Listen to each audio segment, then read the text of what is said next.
emprunter chez les militaires les techniques de guerre également. Les civils peuvent apprendre chez les militaires.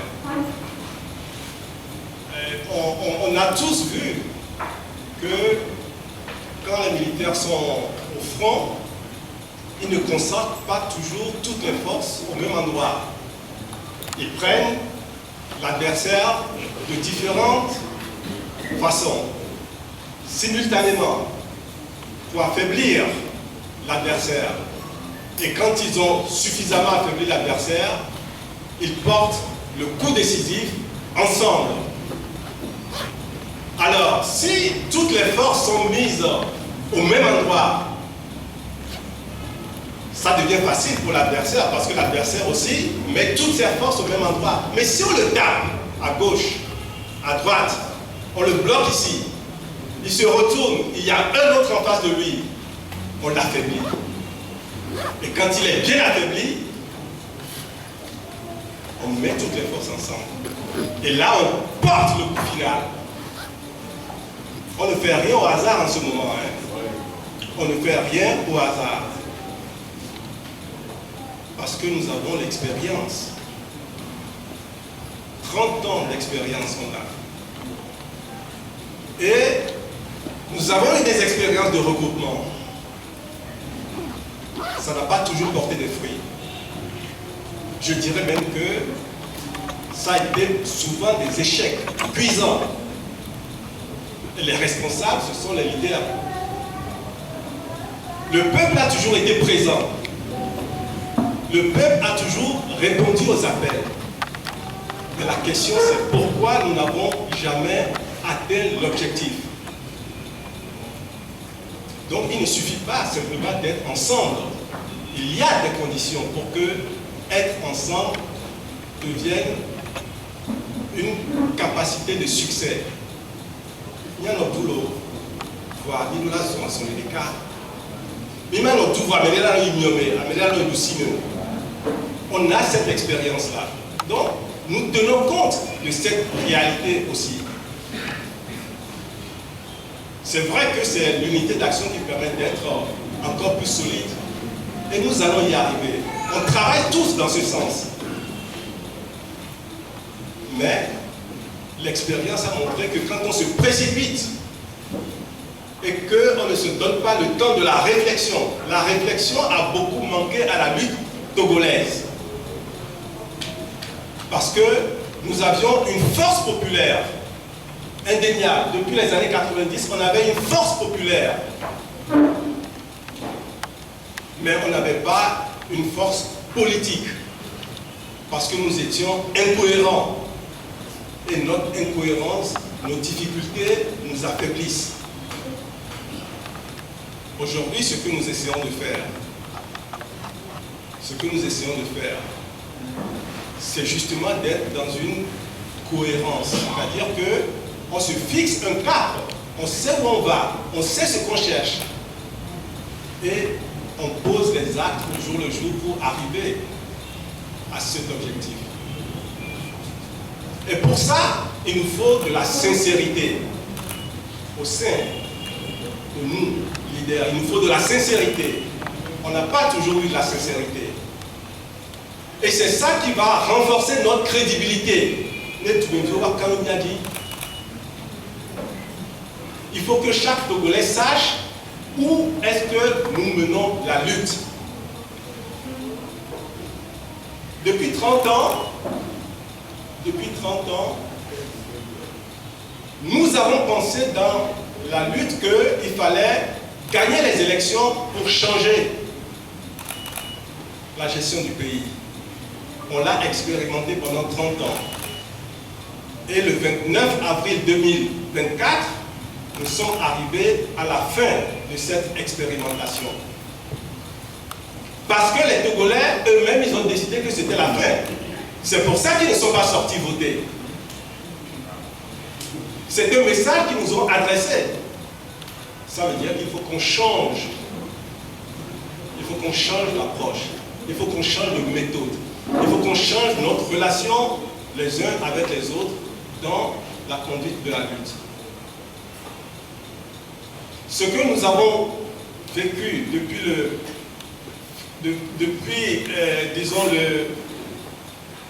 jusqu'au 6 mai, la date de la promulgation, le 19 avril jusqu'au 6 mai, ce à quoi nous avons assisté, c'est l'achèvement d'un processus que le pouvoir a commencé depuis 2002. C'est-à-dire, tout ce que nous avons gagné dans les années 90 et avec la Constitution, ils se sont donné 30 ans pour casser un à un les acquis que nous avons eus. Un à un, les libertés sont enlevées. Le droit de faire ceci est enlevé. Le droit de manifester est enlevé.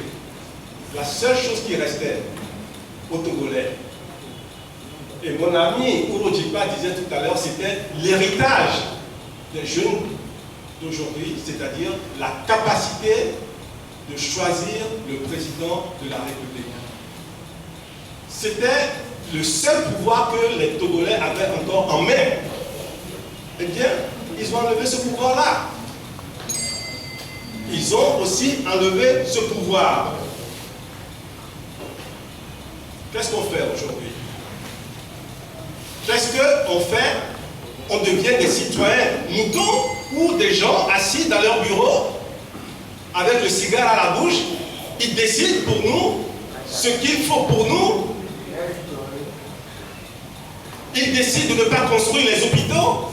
Ils décident de ne pas construire les écoles et de voir nos mamans, nos femmes accoucher par terre dans le plus grand hôpital du Togo. Est-ce qu'on peut accepter ça? Est-ce que nous pouvons continuer à nous taire sur de telles choses qu'on nous impose? On ne peut pas. On ne peut simplement pas. Donc, nous devons exprimer notre mécontentement. Moi, je suis révolté par tout ce que je vois. Le nombre de Togolais qui est jeté en exil, ça me révolte. Le nombre de personnes qui sont en prison, ça me révolte. D'ailleurs, ils ont fixé une journée des martyrs. Martyrs dont ils sont les bourreaux. Moi, ce à quoi j'invite les Togolais, c'est que nous-mêmes, nous fixions notre journée des prisonniers. Parce que les prisonniers, ce sont nos héros. Il faut qu'on les célèbre, il faut qu'on se donne un jour pour célébrer ces prisonniers. Des gens qu'on a oubliés. La lutte doit tenir compte de nos points qui font mal, c'est-à-dire il y a toujours quelqu'un qui tombe dans une lutte. Il y a toujours quelqu'un qui est arrêté dans une lutte. Quand quelqu'un tombe, quand quelqu'un est arrêté, il ne faut pas qu'on le laisse seul avec sa famille dans cette situation. Il faut que cette façon de fonctionner change. Et c'est nous qui sommes responsables de cette situation. Nous devons nous organiser pour que les prisonniers ne se sentent plus seuls. Quand ils sont malades, il faut qu'on s'occupe d'eux. Parce que nous les avons appelés, ils sont sortis manifester et ils se retrouvent en prison. Et après, il n'y a plus personne. Nous devons prendre nos responsabilités de leader. Et donc, la question a été posée de savoir, oui, aujourd'hui, il y a une conférence, quelle est la suite? La suite a déjà été décrite. Nous allons parler avec les Togolais chez eux, dans les marchés, à la sortie des églises, dans les lieux publics. Il faut qu'on se comprenne. Il faut qu'on vous explique ce que nous voulons faire et comment nous voulons le faire. Nous devons recréer la confiance. Parce que entre le peuple et les leaders de l'opposition, la confiance est brisée. C'est pour ça que les gens ne sortent pas pour les manifestations. C'est pour ça que les gens ne sortent pas pour les meetings. Alors que c'est le peuple qui a le pouvoir. Les leaders ne peuvent rien faire sans le peuple. Tout le monde le sait. Nous devons regagner cette confiance. Et c'est à ça que nous travaillons. Et je pense que le jour où nous allons regagner cette confiance, la lutte va prendre une autre forme. Le jour où nous allons être en mesure de regagner la confiance des Togolais, en ce moment, le pouvoir qui est en place et qui se frotte les mains aujourd'hui, on pourra lui dire ce que nous voulons avoir. Et nous pouvons enfin forcer la main à ce régime pour ouvrir les voies d'une vraie négociation de leur départ. Parce qu'il nous faut une transition dans ce pays. les voies électorales sont fermées. C'est la seule voie qui permettait à un pays de faire confiance à des dirigeants ou de les sanctionner. On ne peut plus utiliser cette voie-là pour changer les choses. Qu'est-ce qui reste? Les seules choses qui restent, c'est d'exprimer notre colère, c'est d'exprimer notre indignation, c'est de montrer que le peuple veut reprendre son pouvoir. La nouvelle constitution qui vient d'être promulguée, mais elle a été promulguée sur du vide. La constitution a été promulguée sur du vide. Parce que le peuple n'a jamais donné son OK. Donc cette constitution n'existe pas. C'est une fraude constitutionnelle, c'est ce que le professeur a dit tout à l'heure. Une fraude constitutionnelle, ça veut dire leur constitution, ça n'existe pas. Ils ont créé le désordre dans le pays. Ils ont créé le désordre dans le pays. Il y a d'un côté des gens qui ont 95% des députés. Et il y a de l'autre côté le peuple qui représente 95% de la population. Entre les deux, il y a un grand fossé et il y a le chaos social. Et la seule façon de rapprocher le peuple, c'est de se mettre ensemble autour d'une table et de discuter. Nous ne pouvons le faire que dans le cadre d'une transition. Parce que tous les dialogues qui ont été organisés depuis 1990 jusqu'à aujourd'hui, ça a été pour tuer les contestations.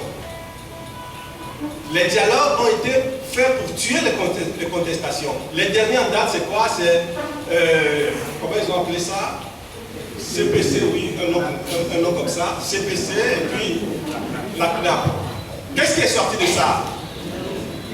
Qu'est-ce qui est sorti de la CNAP? Ils nous ont dit que le changement de constitution qu'ils ont fait, ils ont décidé ça dans leur CPC.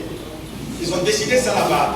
Mais moi, quand je parle avec les opposants, les leaders de l'opposition qui ont participé à ça, ils nous disent le contraire. Donc, ils se sont servis de ce cadre-là pour décider de ce qu'ils veulent faire. Ne leur donnons plus ces opportunités. Dernière chose que je voulais dire,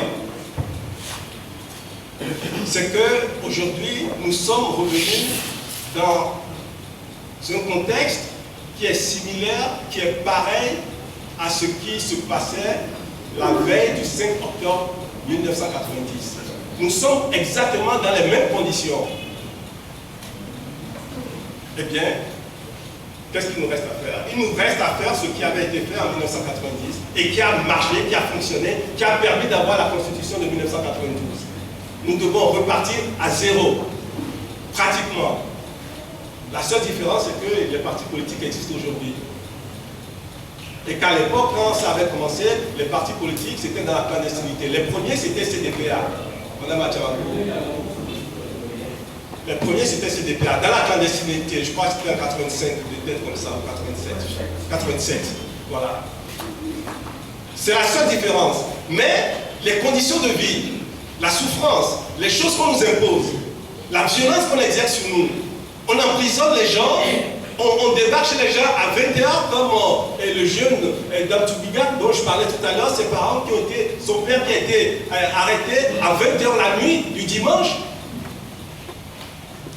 Et nous sommes là, pratiquement personne n'a réagi. Il est tout seul aujourd'hui face à cette situation parce qu'il a osé parler de ce qu'il n'apprécie pas dans la gestion du pays. On ne peut pas continuer comme ça. C'est comme l'histoire d'un voleur rentre chez vous avec une machette en main. Vous êtes 10 dans la maison et tout le monde court, il va se cacher. Mais le voleur avec sa machette, il vous prend un à un, il vous découpe en morceaux. Mais si à 10, même les mains nues, vous vous jetez sur lui, dans le pire des cas, il va blesser une personne. Mais vous allez le neutraliser. Parce que vous avez osé affronter. Nous devons oser affronter ce régime et entrer en résistance contre la forfaiture qu'ils sont en train de commettre. Si nous laissons piétiner notre loi fondamentale, nous avons sinon les tueurs forts. L'imitation, et quand même,